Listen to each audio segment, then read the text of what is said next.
Hey guys, welcome back to HatCamBass in our June MTB Slam attempt.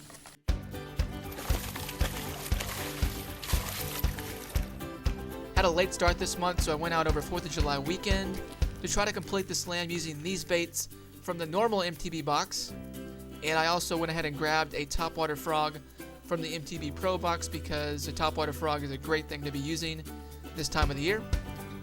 If you're new to the MTB Slam, this is a challenge where we go out and try to catch a fish on every bait in the box, and we give ourselves a total of 4 hours on the water to complete the challenge. So let's get right to it, show you what we caught, and see if we can complete the challenge before those fireworks start. First bait up was the soft crank from Thunderhawk. I just had to start off with this bait because I love fishing lipless crankbaits, and this is a soft-bodied one which I've never tried before. And I got off to a really hot start. I was catching them as soon as I started fishing. This was the late evening. They were pretty small, but I caught 4 in just about 20 minutes of fishing. Really fast bite. Now, usually with the MTB Slam attempts, you want to move on to another bait as soon as you catch that one fish. But when the bite was this good, I really couldn't put the bait down. And I probably could have caught 2 or 3 more if I hadn't run out of daylight. So that was the end of day 1. This was a fantastic bait. I was really impressed with it. One of the things I was concerned about was whether it would really rip through that grass like a hard-bodied lipless crankbait would. And this actually does. It fishes just like a normal lipless crankbait. It vibrates. It has that same feel to it. It'll really pull through the grass nicely. Had a pretty slow start to the next day of fishing. I was trying out the VibraGrub from Evolve. Spent about 45 minutes fishing at weedless and also Texas rigged, but I didn't get bit until I finally put it on the back of a chatterbait as a trailer. There's one. Oh, that's a good one. It seems like the fish in this pond really go more for the moving baits over the slow moving baits, so chatterbaits and swim jigs really seem to work well, and that's how we picked up fish number 5, and we were able to mark off the VibraGrub from our list. Later in the evening, I went ahead and switched to the Boy Ducket Frog. This is your typical hollow-bodied walking frog. Now, I didn't have my frog set up with me, so I went ahead and just used 15-pound mono, just walking it over some matted vegetation, and I got to blow it pretty quickly. It was a miss, but the next cast out, the same fish hit it again.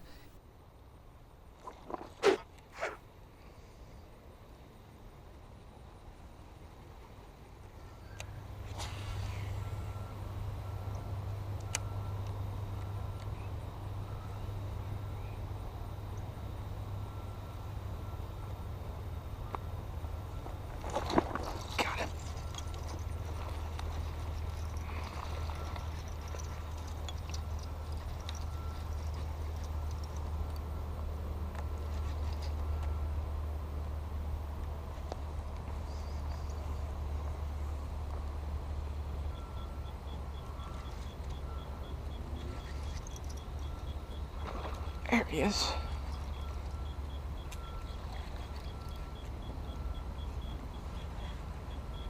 Oh, it's a good one.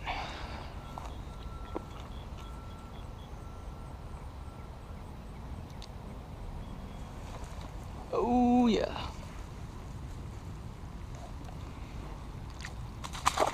There we go. It was a really nice 3 to 4 pounder, so I went ahead and marked off the frog from our list and moved on to the next bait with about 2 hours to go. With 3 baits down going into day 3, I went ahead and switched my focus to the final 2 baits, the Yearling crankbait from Livetarget and the large Craw from Charlie's Worms. On this day, I really struggled with the large Craw. I had it rigged up on the back of a football head jig as a trailer, but just wasn't having any luck hopping it along the bottom, trying to get some more lethargic deep water fish to bite. So I ended up switching to the Yearling crankbait from Livetarget. This is a really cool bait that imitates bait fish really well. I actually had 2 of these to choose from because there was one in the Pro Box and the normal box as well. The one in the Pro Box was the smaller 1/4 ounce version, which is what you really want to be using in a smaller pond like this with smaller bass.